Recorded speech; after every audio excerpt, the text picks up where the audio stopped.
Get your phone. Hello, Ken. Ken, There. wake up, Ken. Mm. Hello. Hello, hello. Hello, there you are. Have you got a guest with you? It's saying my network bandwidth is low. Oh, right, okay. I can hear you though, and we can see you. Frozen. Yeah, you are frozen.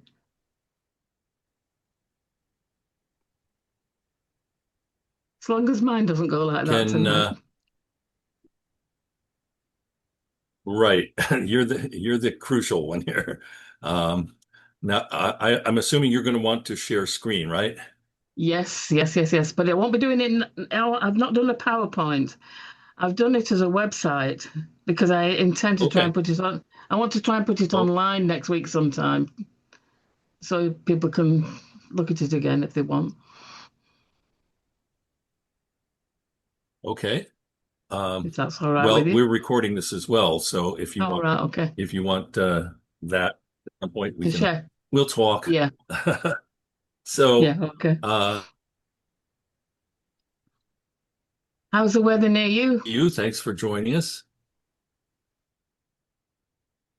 It's a There's little drizzly, rainy now here, but always still hot. Yeah. I um was just in London about 2 weeks ago, 3 weeks Where are you? ago, just briefly going through. Yes, I went on a family trip. We went to Scotland, and Oh, Scotland would be more comfortable, I would yeah, imagine. but it was very warm, very hot there. Yeah, and It's like idiots, we don't normally have very warm weather, no, and we don't have much air conditioning in this country. no, I know. In the Yeah, past, it used to be 3 summer days and a thunderstorm, and that was our summer, you know. But now we haven't had a drop of rain for over a month. Who's Edwin? I can see Edwin. I've never Yeah, seen Edwin I before. saw you were having a bit of a drought over there. A bit of a what over here? Uh, Drought, yes. It's all the fields are yellow completely, and my eyes are streaming, so it's going to be difficult reading my screen at the moment. Hay fevery things with everything smoke and all the seeds floating in the air at the moment. I think. By the way, maybe I should introduce myself a little bit. I'm very new here, Yeah. and I think I've only no, I haven't been on another. I don't know. I think it's but I'm Sarah Ford Right. Terry. Yeah. And are you related to the Parks somewhere along the line? Yes, my grandmother. It's my father's mother, my grandmother. Oh, right. Okay. And where was she from originally? Uh, Texas she or? was born in Virginia, All right. near Richmond, Virginia, Peddler Mills, Virginia, Right. and moved from there with her family when she was probably 2 years old or something to East Texas. Right. Yeah. well, Well, you used to just to be. give you all a heads up, a little bit of a heads up, I'm using my new the sound of it is just very loud. I don't know explore what I can do about that. So if I'm not being terribly responsive, it may be simply that I'm not uh, and it's I think my computer. But as you can see, cousin Wilma Hanley is here with us. She and her husband Terry just arrived about an hour or so ago. They were down in Gettysburg Ah, for a Sons of the Union Veterans of the Civil War convention, and now they're visiting for a few days here. oh, Uh, brilliant. it's good. I, Uh, I've been watching quite a few of the American Judy, version. Sorry. welcome. Yeah, and Edwin, welcome. Glad to see you here. Donna Berkey. So far we got what, six, seven. It's just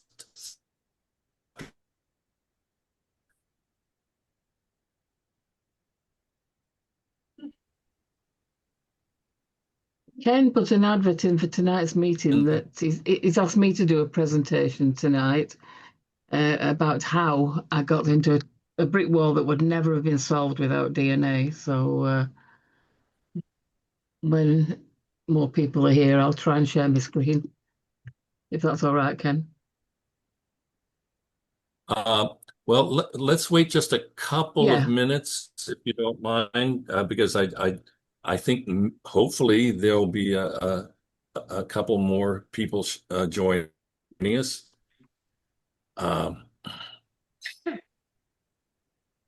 But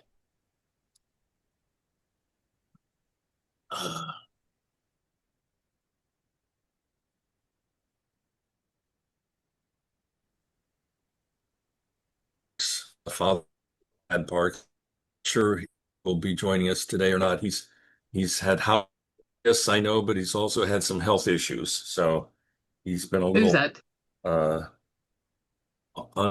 under the weather these days.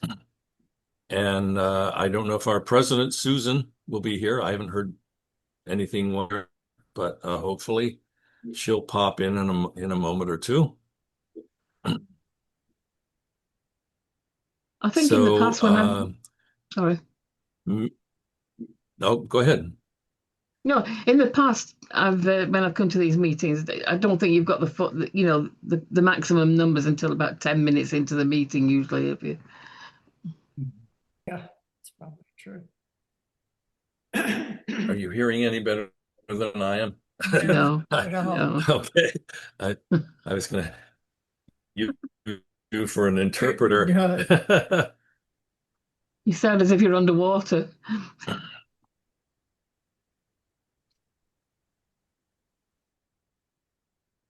Yeah, Where are your parks from, Edwin? possibly I should have just switched to.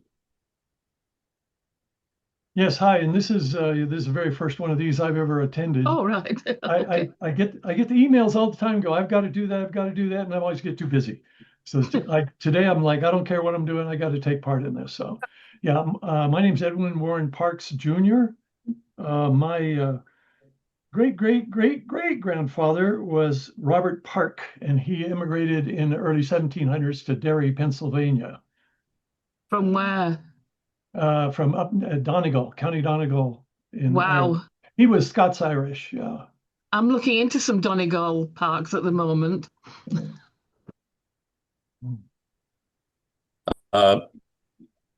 Edwin, do you happen to know your Park Society member number offhand?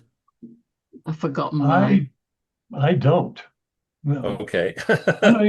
I'm not even sure I have one of those. I may, but I don't, you know. I did, and I forgot what it was. I have one also, and I don't know what it is. I mean, I in the papers, yes, but Yeah, I know. 7 times something. So Tom's the we used it. We use it in our communication so often that it's drummed into my head. But I realize a lot of members don't keep that information at hand. But we'll find you in the records at some point. Tom, welcome. Hello. Thank you for Hello. Oh, And I think I said Judy at one point. I can see her name, but she's hiding from us at the moment. oh, Yes, I'm here. You're here. Okay, good. I can hear you fine.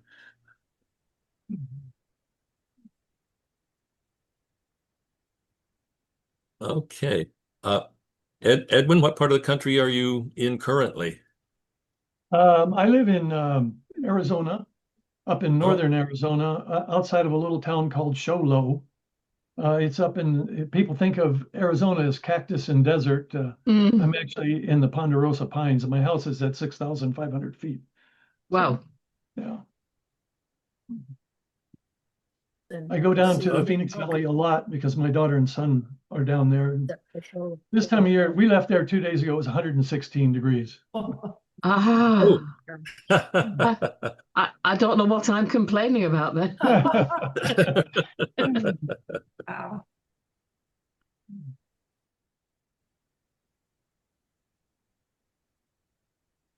Well, if anybody pops in at some point, they'll just have to get up to speed at some point. So if Gay, if you're ready and you want to Well, begin your presentation, yeah, I will try. and I'll you just you see. should be able to share screen anytime you want. Yep. Hang on. Right.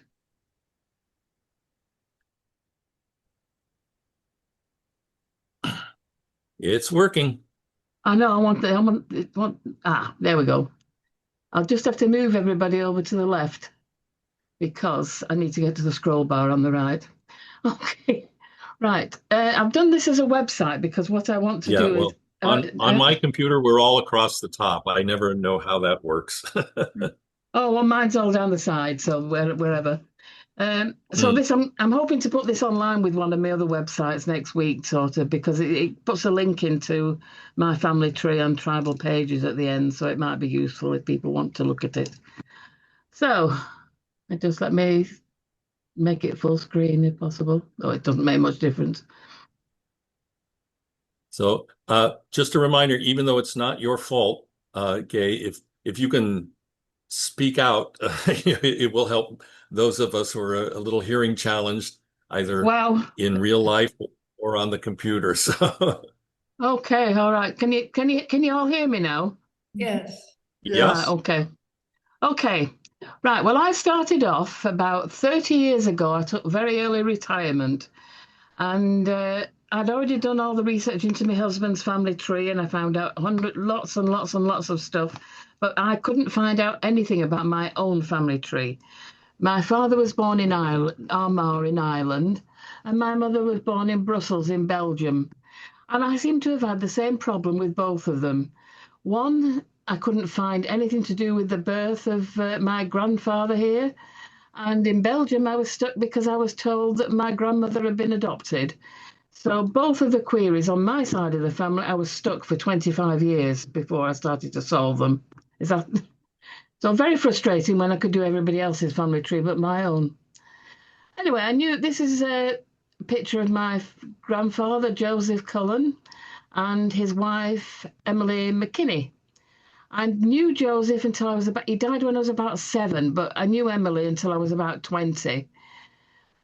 Gay, Yes, Gay, if I can yeah, interrupt, yeah. if you're showing us a picture, we're not seeing it. We're seeing part of your desktop.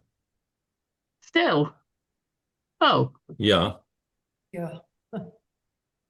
right. It says I'm sharing. I'll stop sharing. I'll try share again if possible. See if that works. Okay. It was working, but it was just showing a lot of your files, but we weren't seeing the photograph that you were Oh, there referencing. it is. Oh, Is yeah. it back? Is it here now? There we go. Oh, Oh, yes. right. Okay. That's it. So this is Joseph anyway. And I didn't know him very well because I knew that in the First World War he'd been gassed and he had oh, I don't know, he had shell shock and he was as far as I was concerned, I ignored him much as a child because he was a grumpy old man that sat in a corner and we didn't pay much attention to him really. But we were very fond of him. And this is your grandfather. This is your grandfather, right, Gay? Yep, yep, yep. My Irish Okay. grandfather. But my poor little gran, she was very, very Irish. She believed in the little people, and when she was getting older, she was really rather away with the fairies herself. But she was very adorable. Now, and I thought it was quite easy, but what happened was I knew nothing. I knew my father was born in Armagh. I had his birth certificate. But 30 years ago, it was very difficult. There were virtually no records online for Ireland. And I knew that we might have had some relatives back in Ireland, but I didn't know any of who they could be. So I went through the white pages in the directories and I sent out about 20 letters to anybody named Cullen in Armagh. And I think I got one half a reply and then one good reply. And this James Cullen, he turned out to be well, a second cousin really. His grandfather and my grandfather were brothers, And he told me, that's all he told me. And he told me that his father was a James Cullen, and he was a Catholic, and he'd married a Protestant, a Presbyterian Protestant. So at the time in Ireland, that was very unusual. And that's all I knew. Anyway, I finally got a hold of a marriage entry for James and Emily. And here it says Joseph Cullen, full age. And I wish people would not say full age and they would put the real age down on these certificates. It would be very helpful. And it said that he was a musician in the Manchester Regiment and they lived at the Folly in Armagh. And his father was James Cullen. Right, so I thought this should be quite easy. And I know that my father talked with affection about this place called the Folly. I hadn't a clue what it was. Anyway, then I found some old postcards online.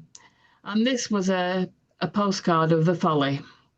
And at the back there, it's a big posh house, and this is the drive leading up to it, apparently. But it still looks, I think, rather beautiful. And I found this old postcard as well. And James Cullen, who I, met as a cousin, he tells me that this, can you see this little row of houses I'm indicating here? That is Winder Place, and that apparently is where my father was born. That's on the birth certificate.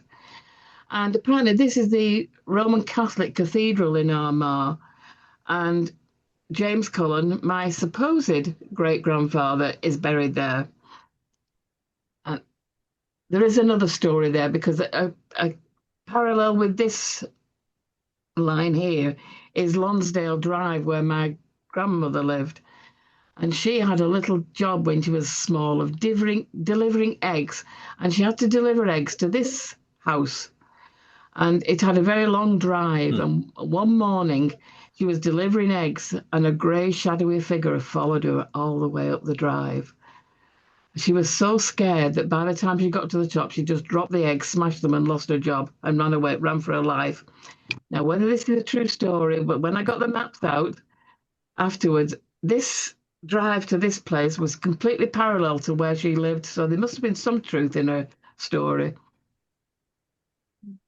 Anyway, I then found the marriage of James Cullen, still thinking he's my great-grandfather, to Matilda Robinson, my great-grandmother, in 1891. And he was a sergeant for the 3rd Battalion of the Royal Irish Engineers, living at the barracks in Armagh. Now, the barracks was actually in Armagh then. And he said his father was James Cullen, a coachman. And Matilda Robinson's father was a horse dealer.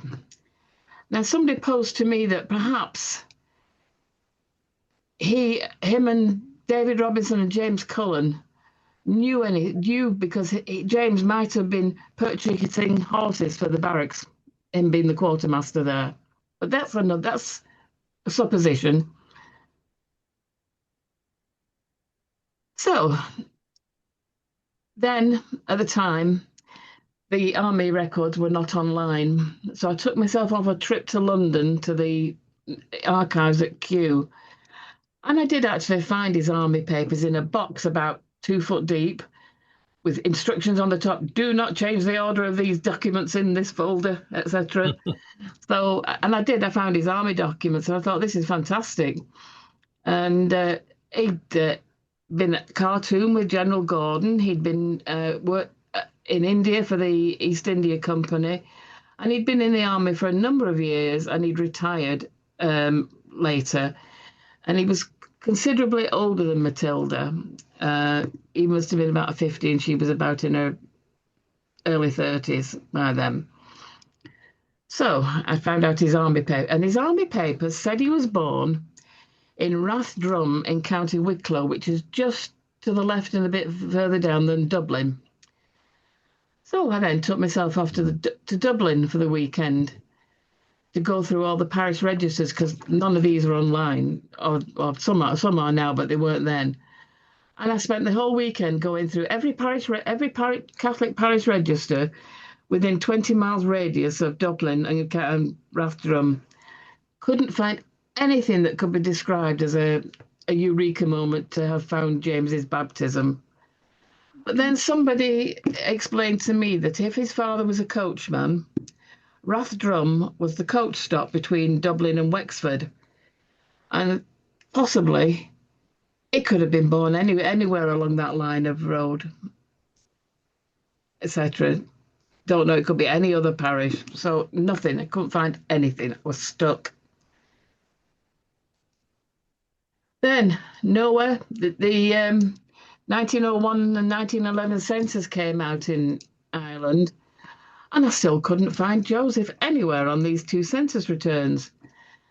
I found the family, I found James and all the family, nothing, no problem. And then I eventually found him as a 14-year-old little bugle boy living at the barracks in Armagh. And I thought, this is strange. He's older than the marriage by a few years. It didn't fit, kind of thing.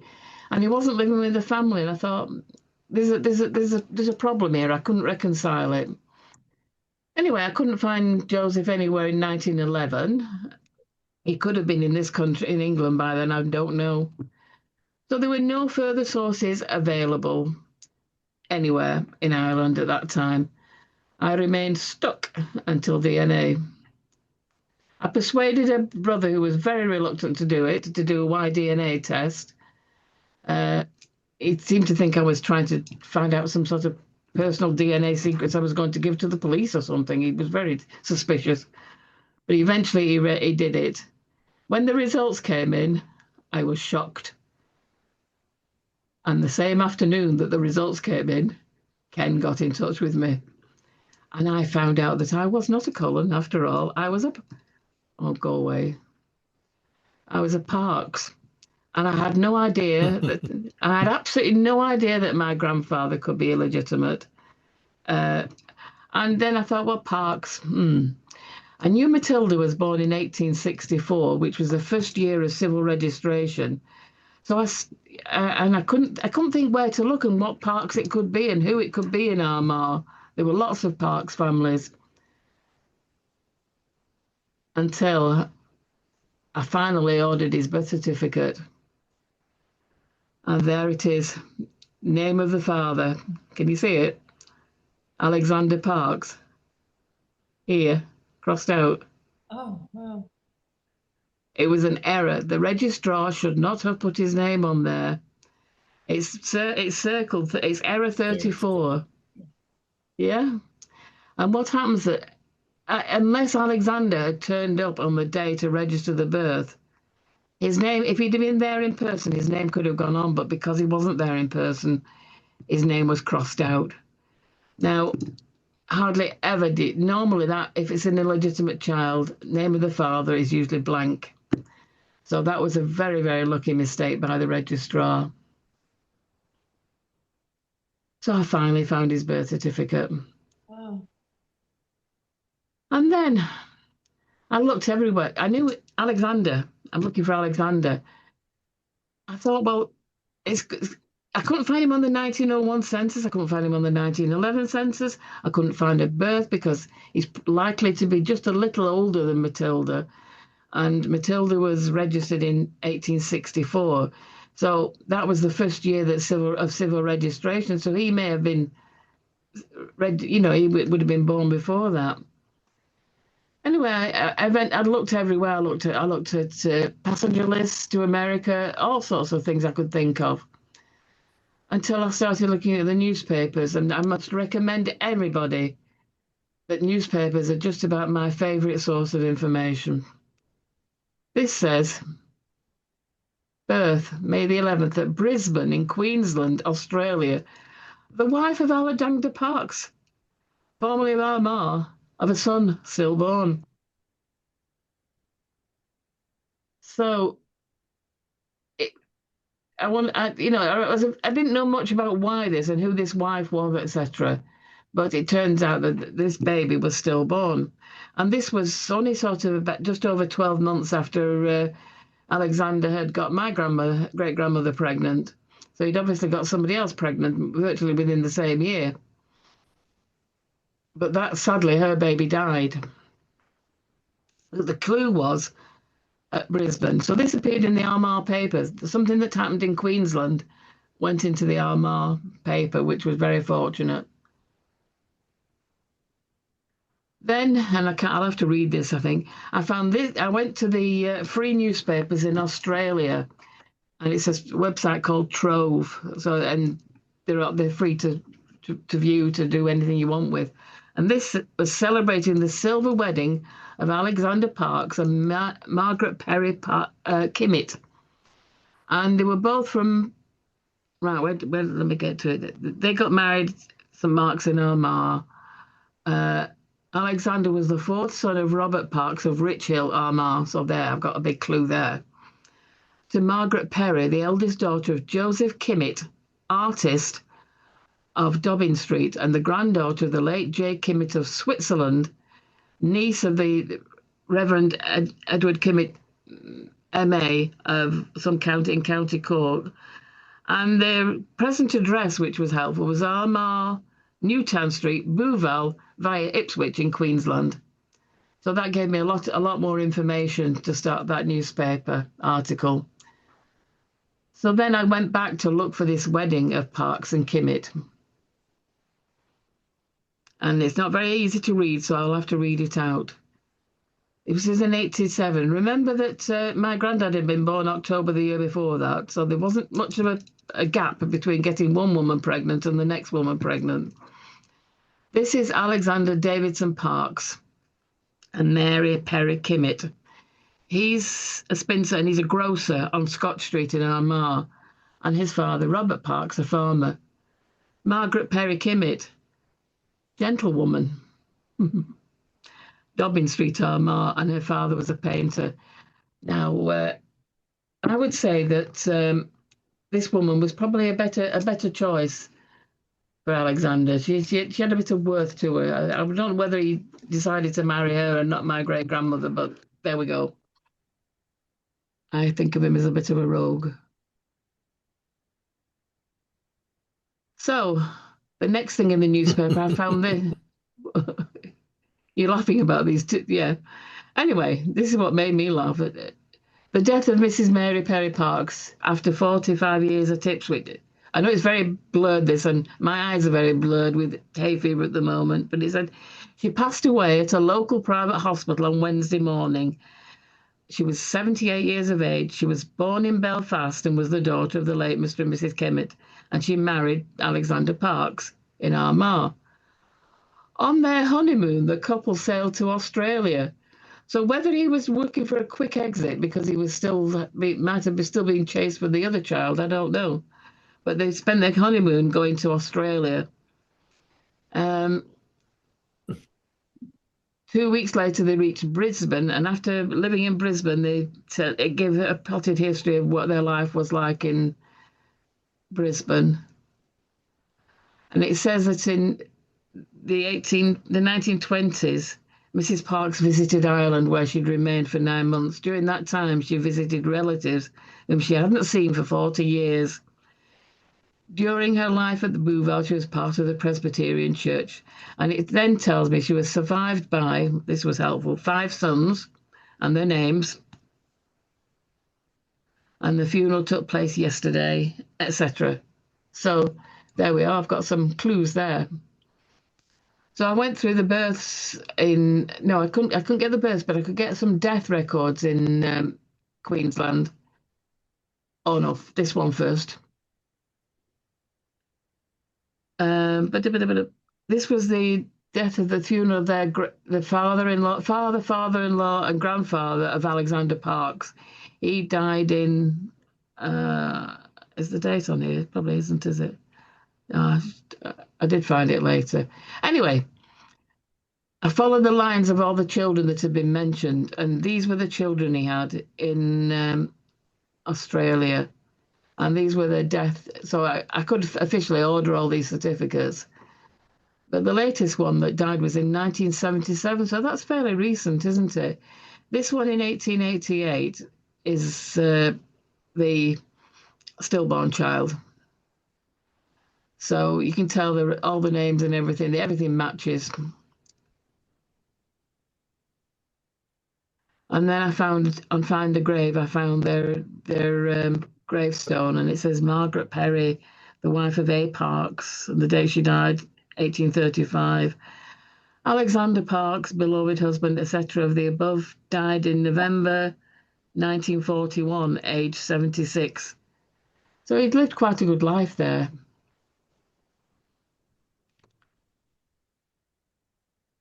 So I did a little bit of further research now that some more records were becoming available in Ireland.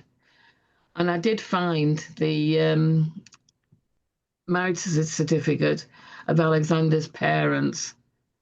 And this was Robert Parkes, and this was a big clue where he was from, Ballygrubany.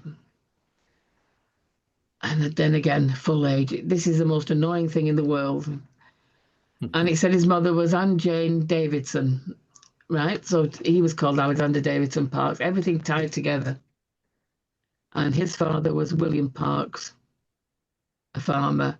William Parkes is the oldest one we've got back to so far, but I'm on the trail of some others at the moment, but I need proof.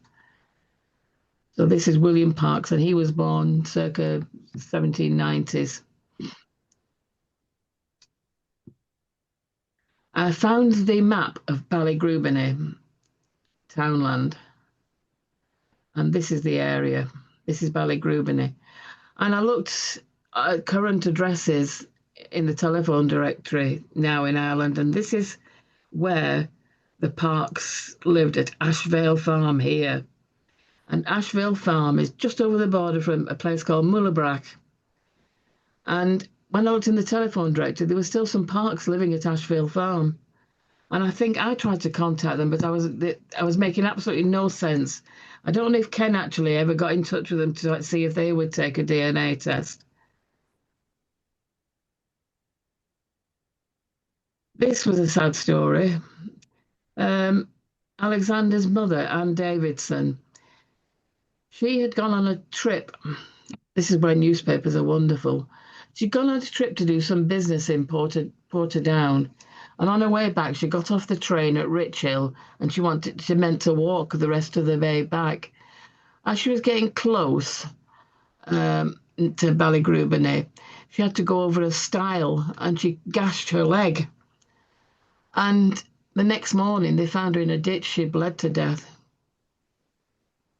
Just from it must have got an artery or something in her leg. So she was dead in a ditch.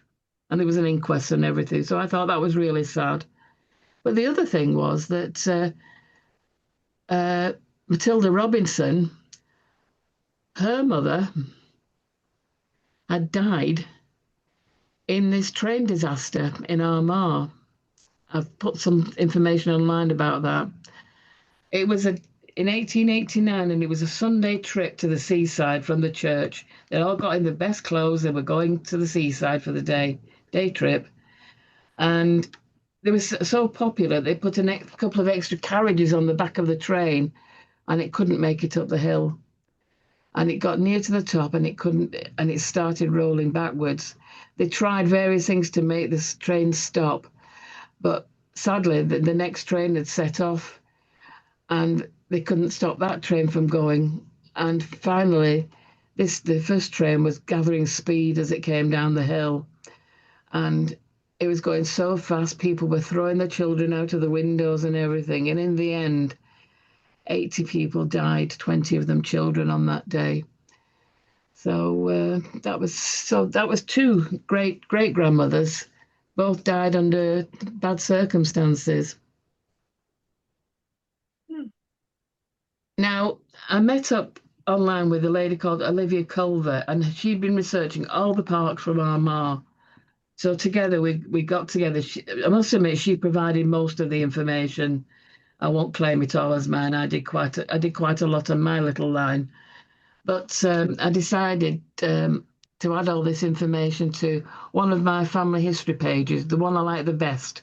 It's tribal pages. I don't like having my tree on my heritage or ancestry or anything, because they're I don't know, you need a subscription to all of them to keep seeing your tree, etc. Tribal pages, I pay about £20 a year, and it does everything else. Now, you need to look at it, you would need to sign in there. And the code is Wild Bank. That's the hill I look out at from my front room. Hmm. And here you can get at them all. You can go to P for parks there. Parks. I've got 69 parks listed. And here they are. Wow.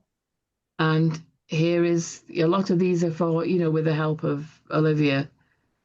So there's a lot of information from parks in Armagh there if anybody needs to see if they can link into these at all. This is Alexander Davison Parks from Ballygrubany, and his father was Robert Parks. Let me get rid of this. Right, so that's Robert Parks and Davison Parks. And I put Alexander is the natural father of my grandfather, proven by DNA, because he didn't marry Matilda, but I had to put her down there. But he did marry Margaret Kimmett. And then there's a separate line you can follow for my family tree, but these are the sons of Alexander Davidson, etc. And some of these carry on a little bit just to say who they married. I need to start searching for grandchildren from them. But this is a map of Ballygrubany. Yeah, that's it. And I put a few more of the photos on here. I need to put more on eventually. How do I get back? You're all in the way. I can't get back. There. So I got Robert Parks, and this is the one that's the one we can't get back much further from. So, but I have just recently found several more parks in the early 1700s in Ballygrubany. But there seems to be a generation between. I can't link them up at the moment, but I do know of some that I'm going to investigate a bit further. So that's basically it, I think. Is anybody any questions?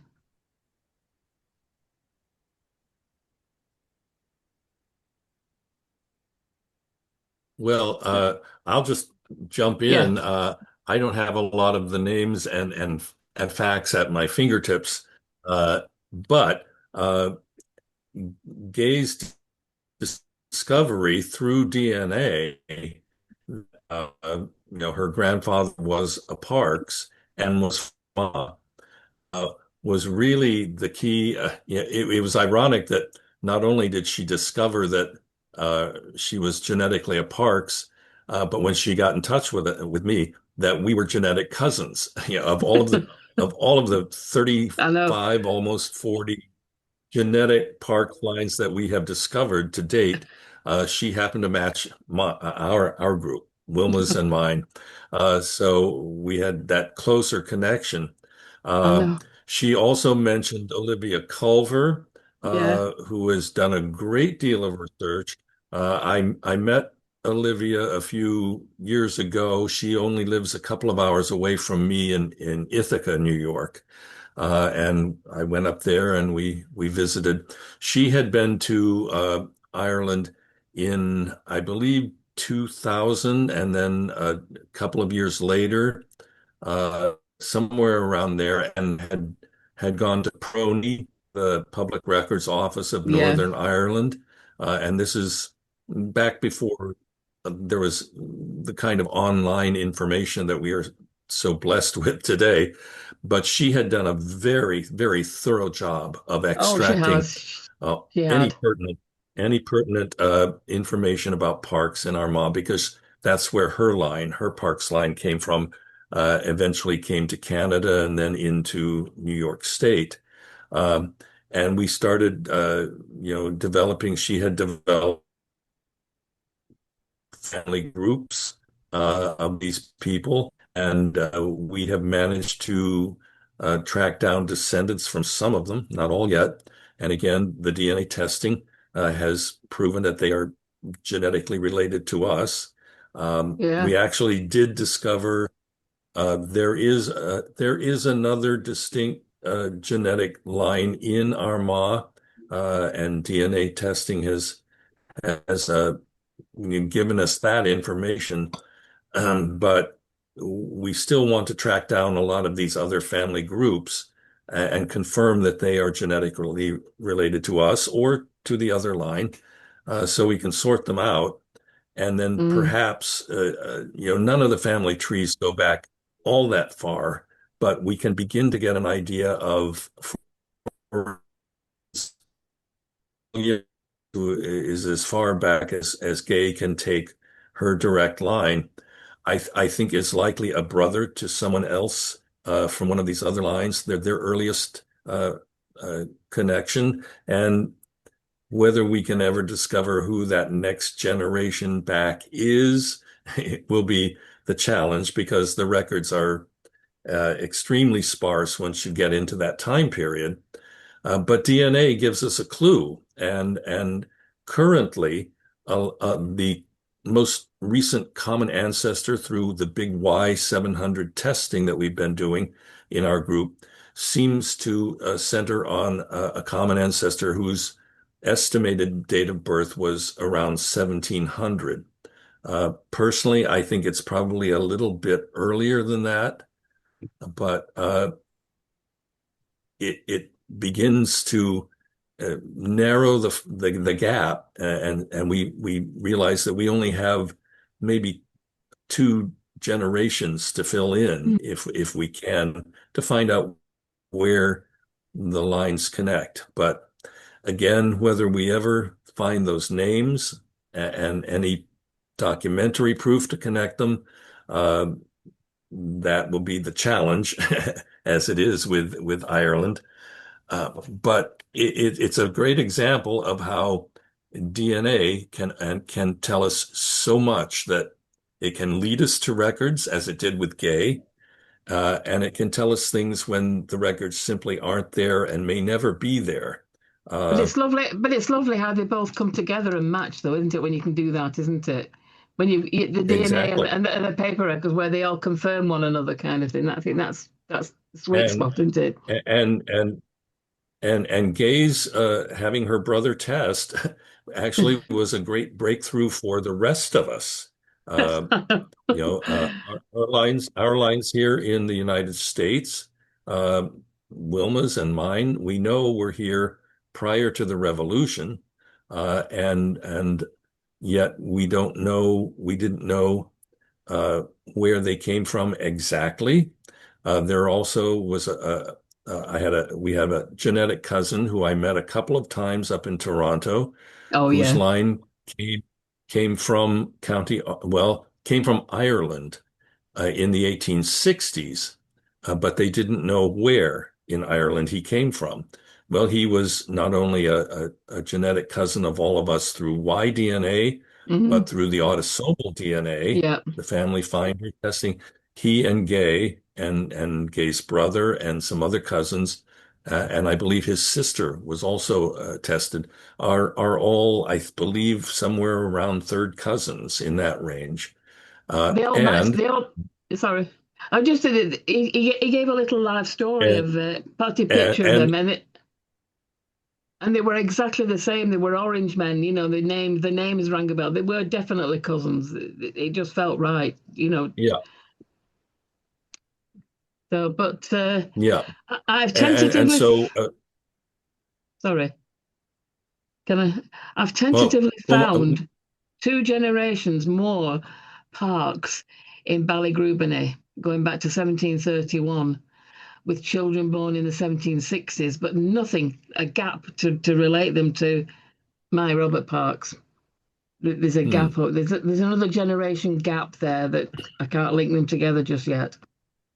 So that's a shame, because that's and the point I meant to make and slipped my mind was that Gay's results were what pointed us to a specific location in Ireland. Even our cousin up in Toronto, who's since passed away, didn't know where in Ireland, and so Gay's brother's testing and the linkage with their grandfather having been born in Armagh gave us that specific location, and we could focus in our efforts on researching all the parks there. And of course, combining that with the information that Olivia Culver had yeah. already compiled from her research years ago. It's just the way everything can begin to come together. So there's hope for everybody in that respect, and even when we are, looking at our American lines, which may have been here very early on, the DNA can begin to point you to a location, whether it is in Northern Ireland or whether it is in England or in Scotland, and then that begins to open up so many research avenues that you simply wouldn't have known existed before. So it's hard to uh, state the case for DNA testing. It can't tell you everything. It can't tell you in many cases a specific thing, but it can certainly point you in directions and where there can be records that you can find. So I think that's the real takeaway from Gay's example here today, is that we were all sort of wandering around in the dark until her brother's DNA results popped up. And then everything began to focus on a specific location. And hopefully one day we'll be able to connect our southern pre-revolutionary parks back to someone in Armagh who we know is a common ancestor. Where did your ancestors first go to in America? Gay, were you going to say? Sorry? Can you not hear me? No? Where did your ancestors land in America first? Where did they emigrate to first? Well, we're not sure. Oh, right. Okay. It seems to go back to North Carolina. Right. Wilma's ancestor fought in the Revolution from Orange County, North Carolina, and I have genetic connections back to there. We're waiting for some confirmation, and we got to find the right DNA donor, but I suspect that line may go back to someone in Virginia who bought property in 1719. And if that proves out, that means that fellow had to have been born. He had to be at least 21 years old. So he had to have been born in the late 1690s. And so, that's getting back into territory. And obviously, he was not the common ancestor of the lines that stayed in Ireland. And so that's why I think that common ancestor may be another 20 or 30 years earlier. But that's just the exciting kinds of possibilities that can open up from. And can I just say something? Because there's only my what's family tree DNA that does the Y-DNA test now, isn't there? I mean, I don't think the autosomal DNA is in this case is half as useful as the Y-DNA. Did you hear me, Ken? No, he didn't. He's frozen again. Well, the advantage of the Y-DNA test is that hundreds and even thousands of years, it can take you back well beyond the time when surnames were adopted. Yeah. Autosomal DNA can take you back mildly around 5 generations. In some cases, it can be pushed a bit more than that. But in the case of with Gay, having that audit, the Parks and his sister.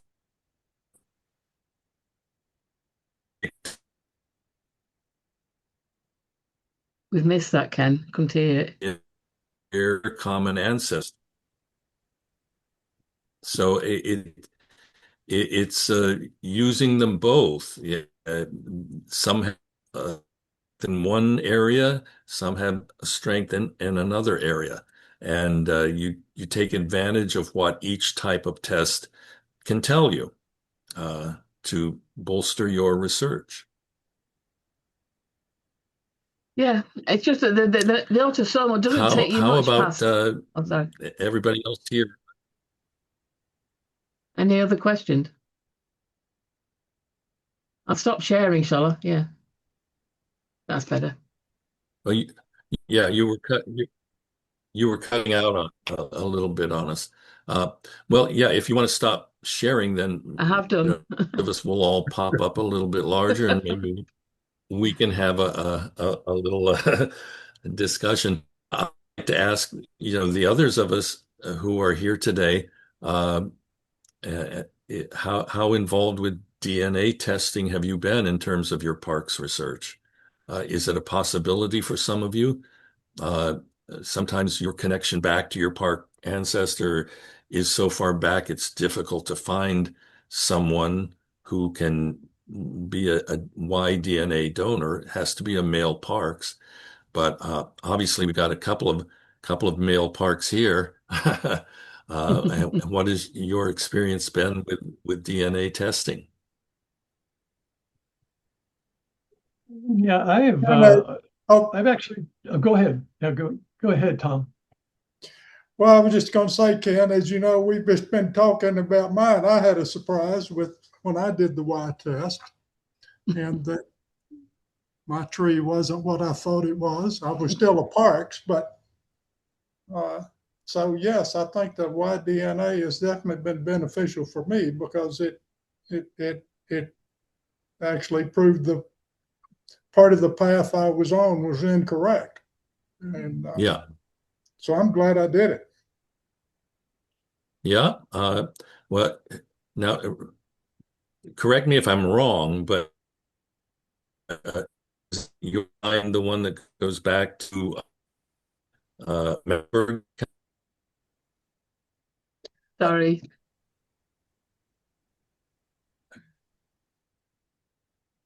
You cut out, Ken. I didn't hear all of it. No. Yeah. Correct.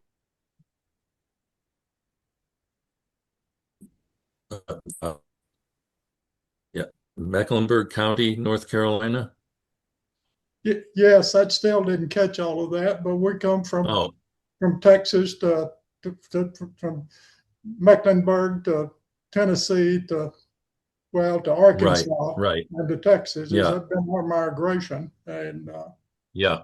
When Tom joined the Parke Society, they traced their line back and attached him to the Roger Park of New Jersey line, which had a branch that came to North Carolina, and it was a similar name, but they attached him to the wrong.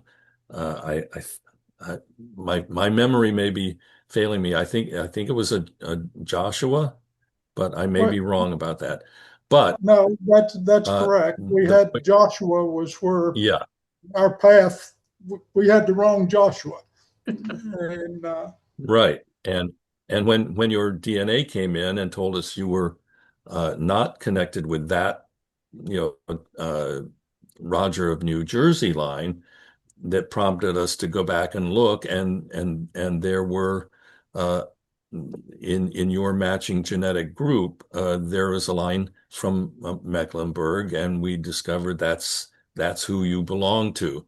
So yeah, that's a wonderful example of how Y-DNA can correct mistakes.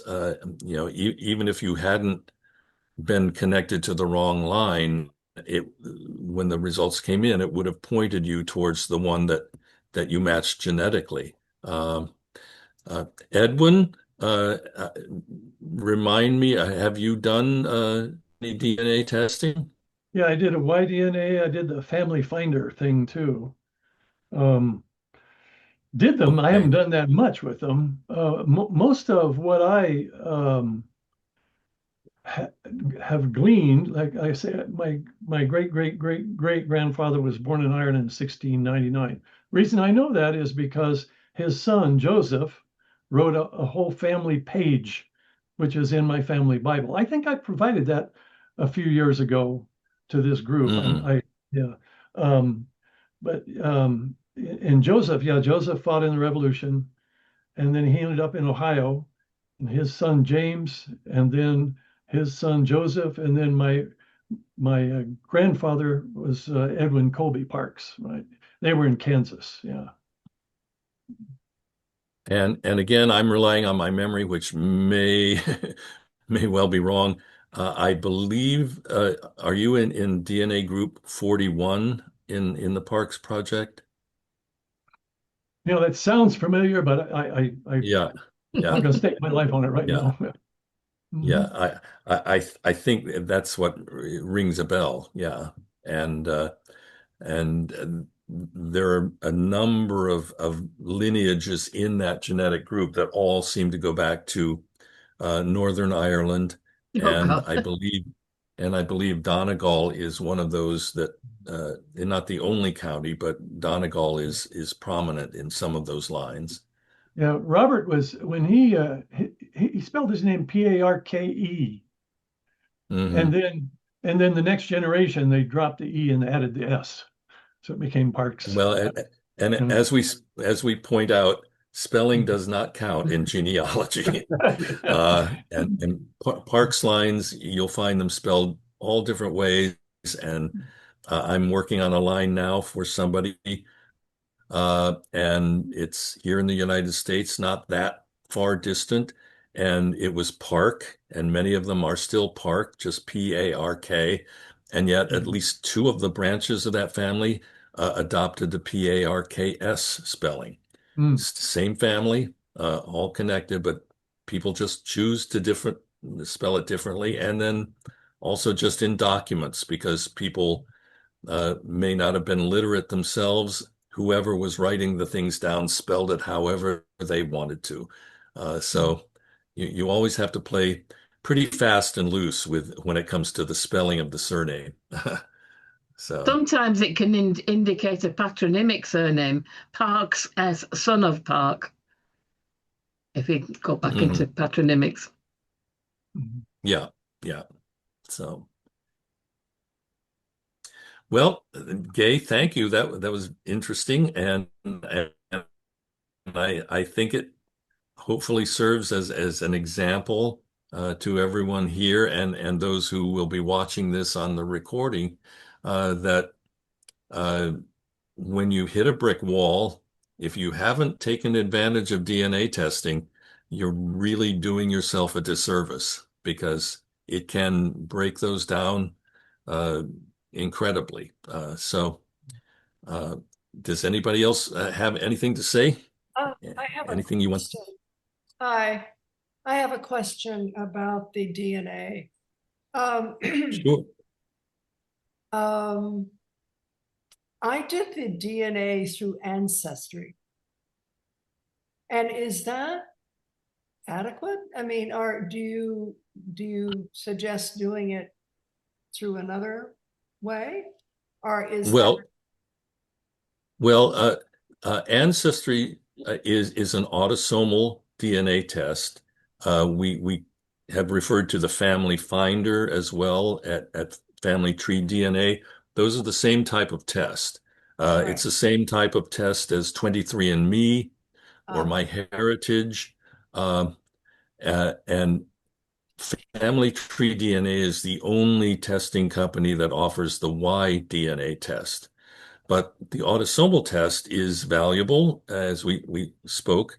It won't trace your direct male lineage, but it will help you find the cousins, and it can help you find cousins through a Parks line.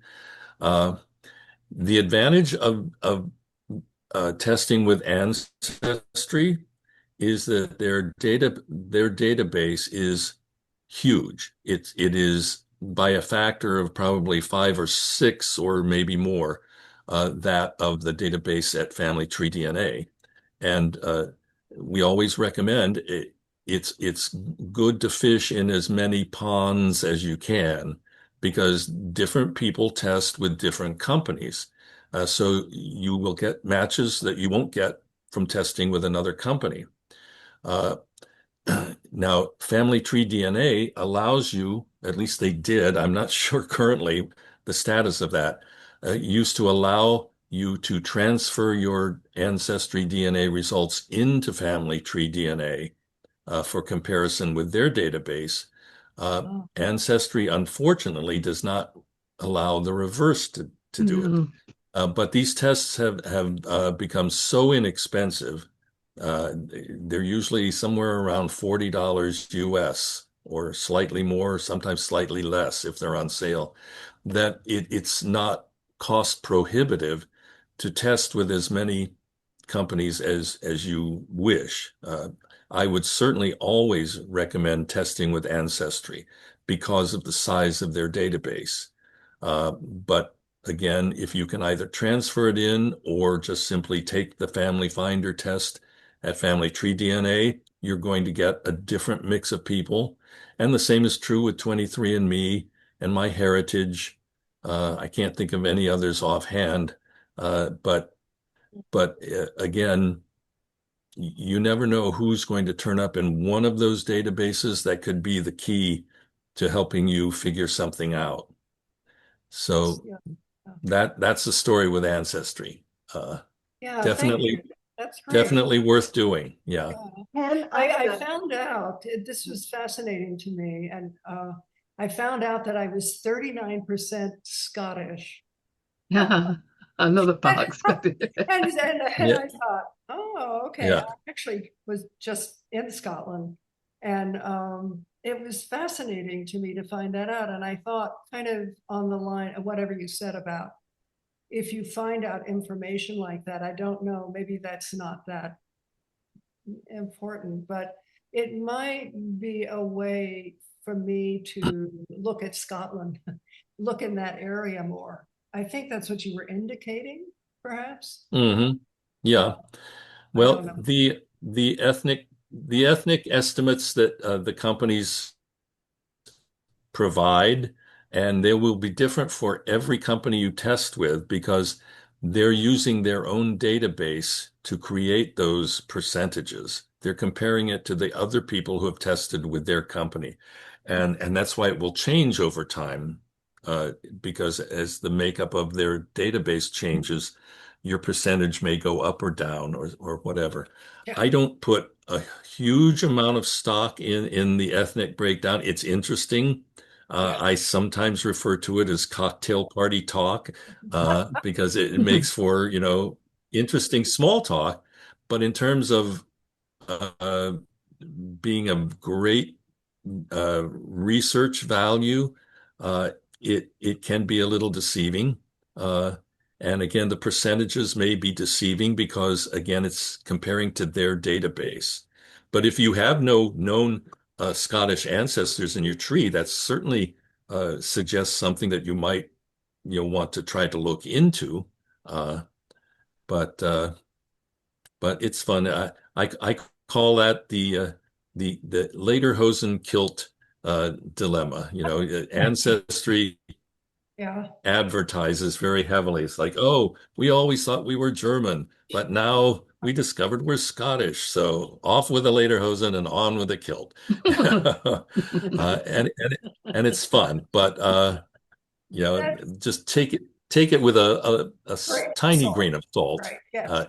It's That's not. what I wondered. It's not false information, but the basis for creating it is not hard, Yeah. rock hard science. There's a little bit of nuance and whatever built into that. But Okay, thank you. yeah, I have a quick question if there's time for it. It's Judy. sure. Oh, sure. Yeah, great. Yeah. So our Parks connection comes through my husband's grandmother's line, moving up from her. So obviously he is not a candidate for a Y-DNA test. He has taken a Y-DNA test for his surname, which is Gorin, Mhm. which has netted some interesting results unrelated to Parks. But is there a way that if others from our Parks lineage key, which is C, I believe, have done Y-DNA testing, that we can access any information from that might give us a hint about where the original, first ancestor in America might have been from? Sorry, have I frozen? No, cannot. No, I think maybe Ken did. Sorry. He's thinking. Yes, deeply. Yeah. Oh, it's gone. Oh, has he gone on the next page? Oh, yeah, he is gone. No, is it, Well, he's gone. perhaps that's a Trying to question for another reconnect. time, or if anybody else knows the answer to that. I think he's trying to reconnect. Yeah, I think all of us are related to lineage groups, and we don't always know what research other people in our lineage group has done. Right, and I'm Yeah. relatively new, and so I would love to know more about how we can access other people's research just to check Yeah. what we're doing, and also offer up our own research if it's helpful to anyone. I think Ken was talking about putting people in the lineage groups to sort of continue research between us at one Yes, stage. yeah, my Zoom dropped again, and it took a second to come back to the meeting. So, well, to answer your question, Judy, and maybe you've already done it, is that yes, that finding a male descendant from your particular match would be very valuable, and that's a point that we can make, is that whether you're male or female, whether you're American or not, you can still make it by DNA testing on any line in your family tree. You can? If you can't donate, not a male Parks, simply find someone who fits the bill, who qualified. And that's true of men, women, Parks or non-Park. So But don't feel that DNA testing. But Ken, may I ask a quick question again? Fine. Maybe I don't understand, but I thought the Y-DNA testing had to go from male to male to male to male. Yes, Is that not correct, or? yes, It it's does. correct. It does, but what I'm saying is, because husband is not a Parks, is to find a male Parks in his Parks line, and have them test. Is there a So find it out would be if the same. anyone? Sorry, didn't mean to interrupt. No. Well, if you're saying you're trying to find out if somebody has tested in your husband's line, Yeah. well, you're in lineage key C, which we call the Thomas of Virginia line. Right. That is DNA group 28 in the Okay. DNA project. So Okay. if you go to the Parke Society website and go to the DNA page, look in group 28, and all of the lineages, in the lineage information for all of the testers is there. So Okay. you should be able to find out if there's somebody who's in his close branch of that family. Oh, that's great. Okay, Yeah. thank you so much. I didn't know that. Well, we should probably do a better job of letting people know that kind of thing. It could I've be worked me. with this. I've worked with this for so long that it just seems second nature to me. I'm And sure, yeah. we have to Thank you, realize though.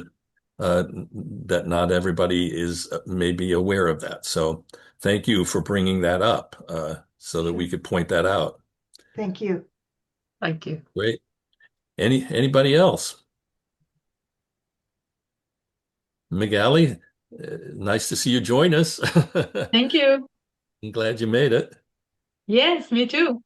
Yeah. Well, if there's nothing else, then I will wrap this up and see you next month, if you can make it. I believe next month we're going to do a meeting focused on military records, the types of military records in countries other than the United States. So we'll be Good. looking at what's available for Canada and for all of the countries in the British Isles. We might even throw in Australia or New Zealand there, but you know, there were many more conflicts and going further back in time in Great Britain, Scotland, Ireland, that left records, military records or pensions. And we'll talk about where those are, what they refer to, how to find them, how to find out if an ancestor might have a military record. For instance, I believe if someone was a pensioner at one point in, it might have been the 1841 census, which is the earliest available in England, they might have been listed as a pensioner there, which would give you a clue. So we'll talk about that, all of that next month. Can I just add something to that? Sure. At the British Army over time was made up largely of 30% Irish. Mm-hmm. Before the separation, before Éireann, before then, 30% of the members of the British Army were Irish, because Yeah, the Irish were So we found a lot of Irish people in the military records. and many people are not aware of that. So we'll talk about if you're looking for information on an Irish ancestor, you may well find them in those British military records. So I think it should be an interesting discussion. So I hope everybody can join us. Thank you. Will do. Well, again, Gay, thank you very much, and thank you all for joining us here today. And we'll see you next month. Okay. All right. Until then, take care, everybody. Thank you. Bye. Bye bye now. Bye.